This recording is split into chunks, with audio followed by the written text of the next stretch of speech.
Right then, welcome back to another vid. This is another vinyl vid. I've got a few records that I've picked up lately, 6 altogether, so I thought I'd talk a little bit about them, and in the description box, as always, I'll put a link to a track off every album, and maybe you can discover an artist for the first time, or refamiliarise yourself with one, and potentially discover some new music which you've never heard of, or just want to reacquaint yourself with. Who knows? So I'll talk, like I say, a little bit about them. I've not really listened to many of these in depth, but I know enough to know whether I like it or not, and to talk maybe a little bit or in part of the album. So the first one up is a band called Walk the Moon, and the album is called Talking Is Hard. Now this is an American band. I think they're from Cincinnati in Ohio, and I won't lie, I just recently heard about them, but I think this is their third album. Apologies for the glare, it's really sunny outside. I've had to put the blinds down a little bit, but the sun is still shining through, it's crazy. So yeah, wasn't aware of them, or I may have been aware of them, maybe subconsciously, I don't know, but up until recently really is when they first grabbed my attention, and it was the song that I heard is the opening track to the album, which is called Different Colours. Now, they have released that as a single, I think 5 days ago, 5th of May, 5th, 6th of May, whenever it was.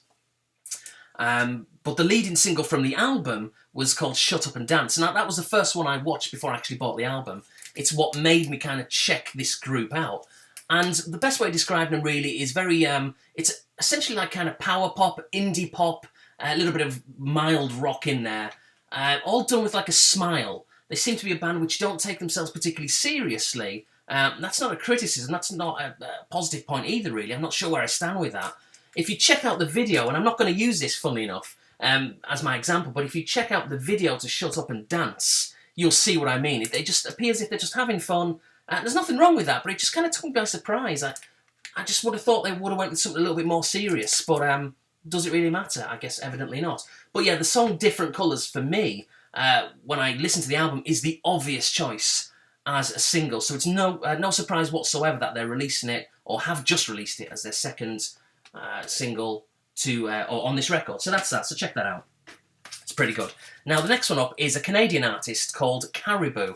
Apparently on the front cover there it says their highly anticipated 6th studio album. Now I'm not going to lie, I don't really know anything about this guy at all, which is a little bit embarrassing if he's released 5 previous albums. And I think he's released a few records on other monikers as well, different names that he's gone by. But when you think of Caribou, think of Caribou, whatever you call it. Think of things like electronic music, a bit of shoegazing, very trippy, dreamy, chilled out kind of vibe to it. If you like that kind of thing, you can't go wrong with this. I put this on, and every track just kind of morphs into the next one. And if you're in that zone where you just want to chill out and relax and just get taken away, essentially, to another dimension, then this will do it for you. It sounds a little bit kind of elaborate, but yeah, really impressed by it. And again, I didn't really know anything at all. I'd heard the name, but I didn't know a lot about that particular artist. So the next one up is, and I love this front cover, I think it's really striking and vibrant, and it's Boy George. This is the album, what's it called again? This Is What I Do. The album This Is What I Do, it came out late 2013, and look at that, it's so striking with the turquoise and everything else on there. So yeah, now I am a Culture Club fan, I've got to be honest, and I do like some of Boy George's solo stuff, particularly from the early 90s. I think it's my kind of thing, I like it.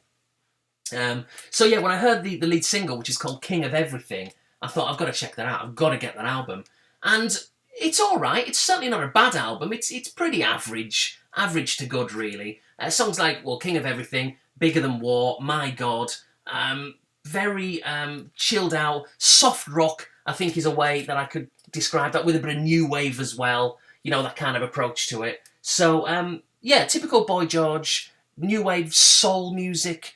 Yeah, it's pretty good. You know what you're going to get. It didn't blow me away. Although, I've got to be honest, when I heard the song King of Everything, for some reason, I was kind of surprised with his voice. I thought it sounded really good.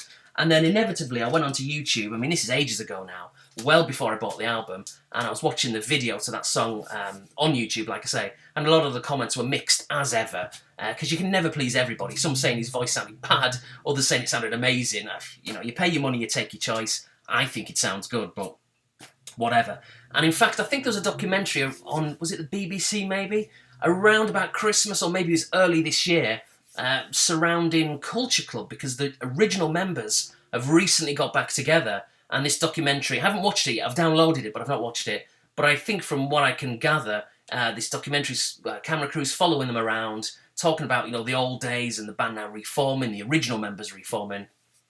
And I think in the documentary, which I've not watched, but I think what happens is they have a bit of a falling out at the end, because Boy George cancels the tour, the upcoming tour, for the early mid-part of 2015, because he had a sore throat, and if you're a singer, you've got to be able to sing, so I think they're a little bit annoyed with him, and I think the documentary may have ended on a bit of a sour note. But since then, he's recovered from his sore throat, and they have announced again the new dates. So it looks like Culture Club are back together again. And they've already, I think, recorded a new album, or certainly pretty much finished it. And that's due out sometime this year. So I'm definitely going to buy that. And you will see that at some stage, well, whenever it comes out, I guess. So yeah, I'm really looking forward to that Culture Club album. Okay, so 3 left altogether.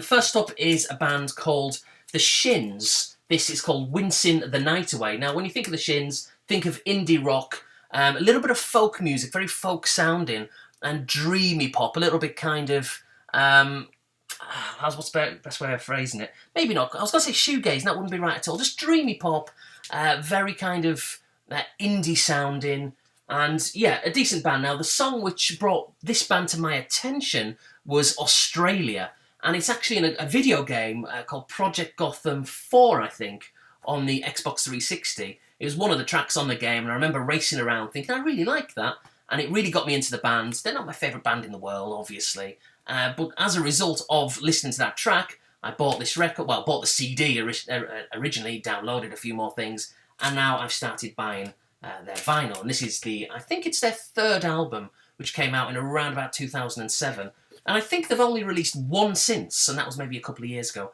but I could be wrong on that. So yeah, I'll put a link to that song again in the description box. It's pretty good.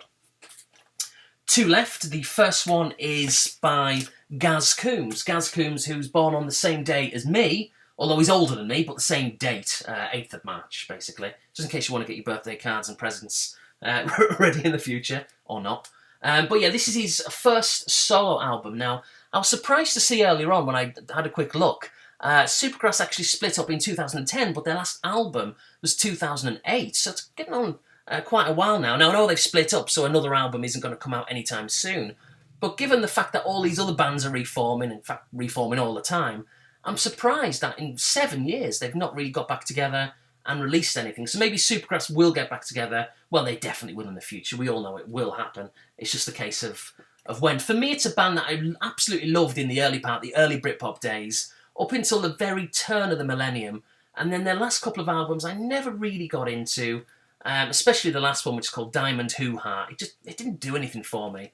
I like the cover, or the blueness to it all, and there's a couple of good songs on it, but it moved away from what Supergrass were for me. I know it's a good thing that bands evolve and change their style, but for me, it wasn't that great. And so in hindsight, although in fact at the time I wasn't really surprised it was their last album, because I didn't think it was very good and I couldn't really see where they were going with it. So that's that. So yeah, basically I was on Spotify. I know there's a YouTuber, is it Andreas or is it Marius? I'm sorry, I forget your name, who occasionally will leave a comment on some of my vinyl vids, and he's always saying check out Spotify, and I always mean to do it, but I never do, up until recently, and I thought, well, I'm gonna do it. And I went on it, and it's really good. I'm not subscribed to it yet. I'm kind of just using the free service, but I may subscribe to Spotify because they've got some good features on there.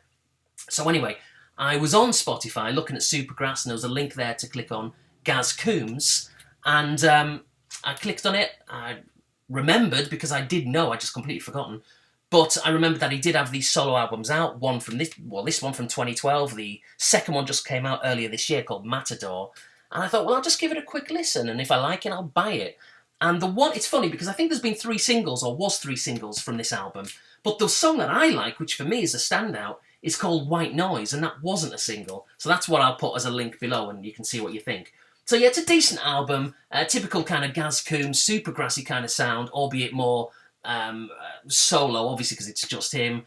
Just typical kind of indie rock, a little bit of folk, a little bit kind of acousticy in places. Very good album. and I had to import this. I think it came from Holland, actually. I got it for $15 on Amazon, and yeah, $15. Really pleased to get it, because it's one of those albums which I was finding, really difficult to track it down on eBay, and so it may be one which is going to be quite expensive going forward. We'll have to wait and see. So yeah, really pleased to get it, and it's a good record, and I will get his second album, which has just come out, like I say, I think around about January, called Matador. I'll get that soon. And last but not least, I got this when it came out, but it's been a while since I've made a vid, or a music vid anyway, and it's Noel Gallagher's High Flying Birds, and this is Chasing Yesterday. Excuse me, got a little bit emotional there. Didn't really, just coughing. So yeah, Chasing Yesterday, a really good album, but what do you expect from Noel Gallagher? He's a genius, in my eyes. He's not for everyone, but I just think he's brilliant. Now, with that said, it doesn't really stray too far away from what he's done before and what he's going to do in the future. But if you like that kind of stuff, you're going to like this. I mean, there's so many good songs, Riverman, In the Heat of the Moment, Lock All the Doors, which is one which I've seen him performing recently on a few chat shows over here. I think it was at Jimmy Fallon. It was on, whatever else for that matter, Letterman, possibly. The Dying of the Light. Yeah, just a really, really good album. And yeah, pleased to get it. It's his second solo album, or second album with the High Flying Birds. And of course, there's been rumours lately of Oasis getting back together. It's obviously going to happen. When it does, I think Oasis could be, a really good band again. I think maybe a bit like Supergrass, a bit like a lot of bands. When they go on for a while, they do lose their way a little bit, and maybe sometimes what they need is a few years away, and then they'll come back and they'll be great again. So I can see Oasis getting back together, and going on to maybe not better things from the heights of their fame, but certainly releasing quality stuff again. But anyway, this is brilliant. Really like it. And Noel Gallagher, just a brilliant songwriter. Really is. So anyway, that's that. 6 records to add to the collection. Nice little amalgamation of colours there. So they'll be going on the shelf. And as and when I pick up more records, I will upload videos. So thanks for watching. Until next time, see you later.